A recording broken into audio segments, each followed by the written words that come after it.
It's about informing the people with the facts to know what's really happening in Thailand, inside government, business, society, with real players, talking to leaders and decision makers, seeking answer with perspective, issues that affect Thailand's future.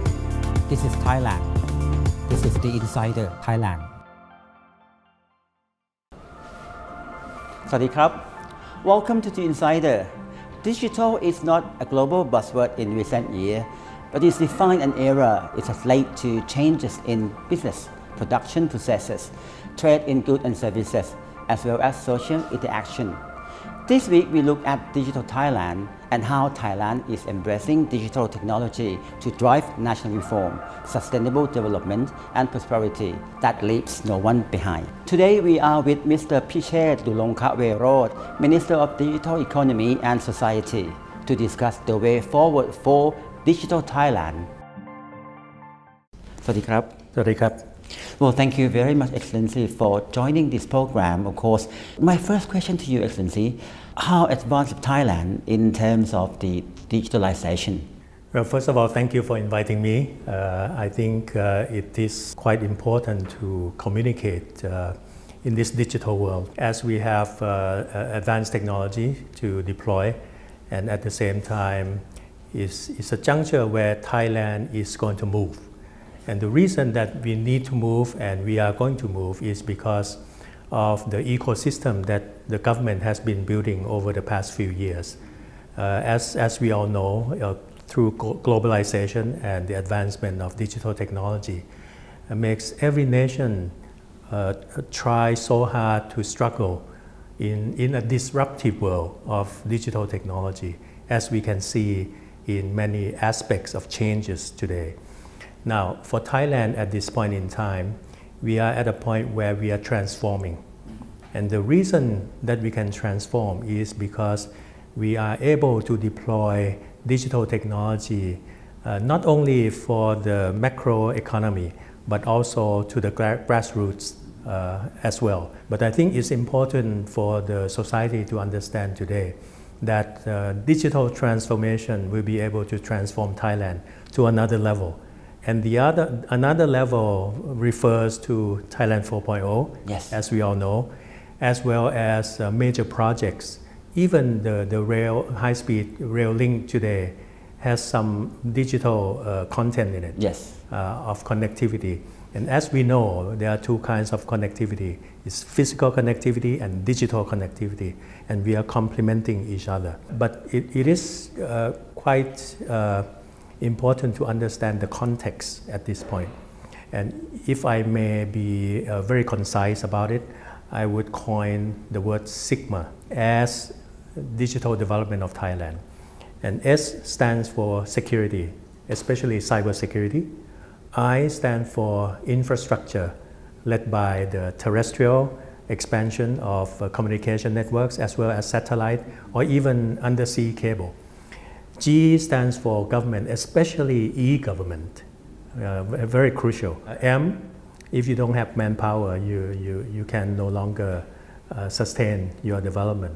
And A is businesses, applications. Actually, there are more, but to make it very simple, I think if we hang on to this Sigma and make sure that this coming few years we'll be able to lay down all the grassroots development schemes, then I think Thailand will progress very quickly. Well, you mentioned about the concept, of course. It has to be collective efforts of the nation, not just for the government. How ready the population are at the moment? Let me scale from the top down, okay? And we are very fortunate the fact that the government has endorsed the Pracharat scheme, and that is the public-private collaboration. It is the first time that we see the private sector exercise to lead rather than just to follow, okay? And it's not the government trying to show them where to go or set up policy. We are working together for the first time. And this is an enabling factor because, as we know, businesses go very fast, okay? And government has to collaborate with them in order to bring the whole economy, the digital society, the digital economy forward. So this is something that we are fortunate to have this very good policy in place. And I have been talking to many countries, and they envy the fact that we have this kind of platform. Secondly, at the bottom level, Yes. which is the mass. And we have to understand that in the past 10, 20 years, it's very difficult for the country to move forward and raise the standard of living of the mass. Why? Well, it's because of, first of all, it's the mass. Very difficult. So you see a lot of pilot projects everywhere. And in the end, you don't see the massive improvement of the mass. Secondly, you need a lot of collaboration, and especially the high way of collaboration, which was lacking. But today, situation has changed. It's because of the fact that we are able, for the first time in history, that we can build and lay the foundation, meaning fiber optics, throughout the whole country for the first time. We have finished laying the fiber optics to the number of villages that we have committed since early this year, and that is 24,700 villages. There are more to do, but we'll finish it next year, meaning by the end of next year, Thailand will have broadband in every village, 75,000 villages total in the country. Once we have this digital infrastructure, digital highway, then a lot of applications can follow. E-commerce, digital health, e-learning and education, and all kinds of e-services, both public and private, that we'll be able to offer to the villages for the first time. But on the reverse side, the villagers would, for the first time, will be able to sell their products. And in Thailand, we have all top products, right? Very difficult to sell if they are in the remote areas. They wouldn't even know where their markets are. But through e-commerce, you have platforms on the net, you have e-payment, and you have e-logistics. This we have proof already in many, many remote villages that we can help the villagers to do it, and in a very short period, they'll be able to do it themselves. And this is reducing the disparity and the gaps between the central cities, metropolitan areas, and the rural areas. For the first time, we cannot do it, and we cannot afford to do it without digital technology. How can we help the people, as you mentioned, at the low level or the grassroots level, to keep up the same pace? The very beginning, after building all this wonderful superhighway, is the fact that we need to get most, if not all, ministries to educate and to provide learning platforms for villagers. The reason I say this is because once we lay this fiber optics throughout the country, we have this so-called digital academy, but it's not sufficient. Thailand is a big country, you know. Yes. And so now we are talking with the Ministry of Agriculture, we are talking about to the industry people, and we are talking to the education people, how we can expand digital knowledge, even if it's very fundamental. You know, the citizens of Thailand need to know because they are living in a digital age. And in doing so, we need to very quickly, in a year or two, provide them with learning facilities, project-based learning, as well as do-it-yourself kind of learning. That we have proof in many areas that is doable. For example, I went with my agency, the Thailand Post, to a province very far away and hard to get to, Nan province. And there we have established just a few simple gadgets for them to use. All of a sudden, as a matter of a week or two, the villagers will be able to get their fellow villagers who have nice products, all-top products, or in some cases they have this homestay, or they have the small resort town, homes and facilities. put them into the website, okay? And in this case is the central website of the Thailand Post. Through the website today, it's not only the people in Thailand who will be able to look at and see where they are, but the whole world.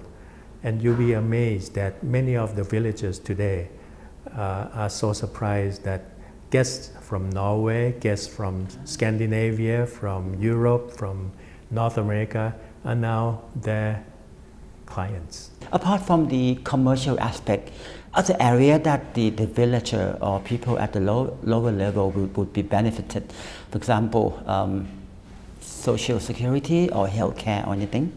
I'll give you a few examples. As you know, the Ministry of Public Health over the past many decades have established a very good platform called Village Health Volunteer System. Today, they have more than 1 million strong, spread throughout the country. And this is very important because these people not only help villages for a very fundamental healthcare service, but also provide the so-called preventive medical assistance to the villagers, which in effect will lower the medical costs of the whole country. Now, I have met many of them, and you know, today they have handphones, they have iPad and so on. We are now equipping them with good medical apps, with the communication package. So now they can communicate among themselves to learn best practices. They now can learn if there's a very dangerous symptom or very dangerous epidemic development that's going on. And through this kind of system, we'll be able to provide better health care for the villages. The second example is the so-called telemedicine. Telemedicine is something that seems to be very remote in the past, but today is very real because of the highway again, and because of some of the gadgets that will bridge doctors in the remote areas to doctors who are experts, maybe in Bangkok Metropolitan, to be able to connect with the real case of patients. Okay, and we have seen wonderful things where the two doctors can converse, discuss about the case, even to show MRI or X-ray through this wire, you know, so far away, because now distance is no longer an issue. So this will enable the medical service to do a better job and to save lives in many cases, as well as to save the hassles that the villagers have to travel 100 kilometers to a big hospital. Security. What about cyber security? How can we tackle this problem? It's a good question because where we are in this studio is the so-called security place for cyber as well. This is the Electronic Transaction Development Agency, and one of its duties is to help out the government and the society as a whole to protect in times of cyber threats. Now, this is an urgent issue because today, not only Thailand, but throughout the world, governments are very much aware of the fact that computer facilities, networks could be attacked anytime, wherever they are. And we have seen many examples over the past few years. Okay, so for Thailand, we are drafting a law in order to see that cyber security is well placed, not only in the government, but also in the industry, in the business, as well as community level as well. So now we have formed up a National Cybersecurity Committee, and our Prime Minister graciously accepted to be the chairman because one has to coordinate cross ministries and even to the private sector to be aware and to do something so that it will be able to protect themselves as much as they can. So this is the right question and the right time to ask, and we are doing it. We hope to be able to set up some kind of cybersecurity agency sometime next year, and this will ensure good coordination among all agencies, may they be public or private. Prime Minister mentioned about, of course, digital Thailand, digital economy, but also he mentioned about smart cities. How progress are those projects? The past 2 years, we have been working in Phuket Island in order to make it smart Phuket. Okay? At first, we did not think that we could go very far because of many different issues that are going on. But once we understand the fact that through digital technology, we'll be able to enable a lot of sectors within the Phuket Island, then something happened. For example, we want, as you know, Phuket is a tourist destination. One of the first criteria that we put up was how to make tourists as safe as possible. Okay, so we have installed CCTVs throughout the island. Yes. Second, we think about how their shopping behavior can be enhanced. Okay, so we came up with a concept of wristband, which will be provided to all tourists who enter Phuket airport. Okay, and through this wristband, they'll be able to do a lot of things. They'll be able to check whether they will be able to hook up to the free Wi-Fi that we also provide. We have provided about 200 free Wi-Fi spots. Yes. It's public places throughout the island. And next year, we will be able to expand it to 1,000 spots. And today, they can even use this wristband in order to do some purchasing, e-commerce kind of activities. I think this is healthy, and now many provinces are requesting. For example, Chiang Mai, Khon Kaen, and the 3 provinces of the Eastern Economic Corridor, okay, are now in our target for next year. And once we have completed it, which I would like to also note that each province does not have to be the same kind of smart city. Okay, some province may be smart manufacturing, some may be smart farming, some may be smart tourism, and so on. And then Thailand will be very rich because we are diverse, and we'll be able to do more with this concept of smart city. What will we have in Eastern Economic Corridor in order to facilitate investment, in order to attract the investor? First of all, the criteria that I have proposed since I entered this ministry is the fact that Thailand has to do more on the development side, not just the consumption side. Okay, we don't want to be a net importer of all these digital gadgets. Okay, so once I found out that one agency under the ministry, which is CAT Telecom, has a big piece of land in the district of Sriracha. So I jumped over it, and I asked them to design the first of Thailand, the so-called Digital Park Thailand. And the main reason is for this area-based digital technology will be set up for development, innovation, research, okay, and even test beds for a number of applications. Now, one can ask, well, there are so many things that digital technology have to develop. Our first target would be the so-called IoT, which stands for Internet of Things. It's something that's crucial at this point in time because today we are seeing connectedness everywhere. Not only between 2 mobile phones, but between our phones and our house, yes, our phone and the restaurant, our phone and the hospital, and so on. In the end, we are going to see a lot of sensors throughout the society. Now, when you talk about these sensors, today it's not enough to just have the standalone sensors. We need sensors that can be connected to the internet and then to another sensor. Okay? So this is going to be a lot of information that could be useful.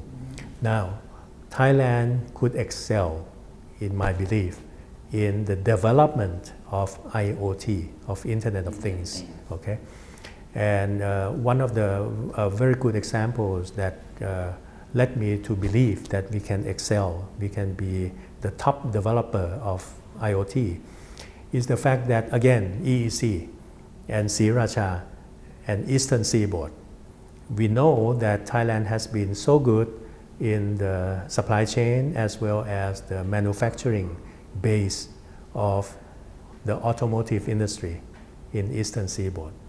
And we also know that the vehicle in the future, the trend is moving toward electric vehicles. Okay? And electric vehicles in the future will be highly connected. And this is where IoT comes in. Okay? So our plan for the digital economy and society ministry is to set up the so-called IoT Institute at that piece of land in Sriracha. And we are now inviting major corporations, not only domestic ones, but more importantly the multinationals, okay, to come and invest and to innovate IoT in this place, not only for Thailand, but for our neighboring countries as well, the CLMVT. Okay? So this grand plan, it may take a few years, but at least it has started, and it will take off in a big way starting from next year. So in that case, I assume that Thailand can compete with other countries in this region in terms of the advance in digital technology.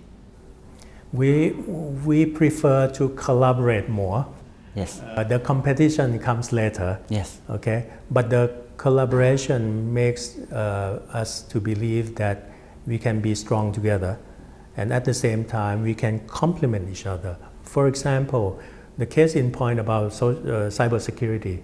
Just 2 weeks ago in the Siem Reap, Cambodia, we have this ASEAN meeting on telecommunications, and ASEAN has unanimously agreed that to let Thailand host first and ever ASEAN Cyber Security Manpower Training Center for the whole region, with the help of our dialogue partner, in this case is Japan, the Japanese government. So the collaboration is among us all in ASEAN countries, and at the same time we are collaborating in other aspects of cybersecurity with other nations in the ASEAN region as well. Well, collaboration is indeed a key aspect of this government policy when it comes to working with our foreign counterpart. And of course, we would be stronger together. I have 2 words to tell our audience. Yes. And that is, apart from Thailand moving forward in the speed that we have never seen before, but I want to leave the audience with 2 words. One, hope, and the other, opportunities. Thailand must have hope that we are moving forward, not backward anymore. And it's the duty of the government to provide opportunities, not only to the rich, but also to the poor. Well, thank you very much, Excellency, for sparing your time with us. Thank you very much. Thank you.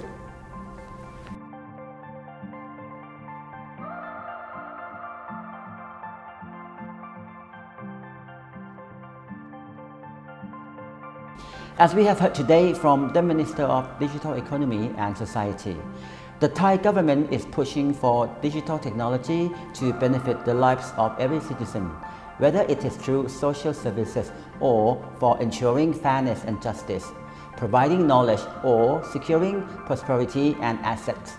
Building a digital Thailand is a direction that we must take on and master, so that Thailand's global citizen can emerge and flourish in the 21st century.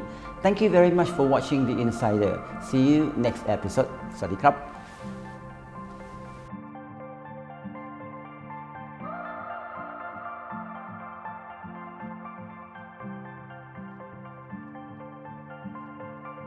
you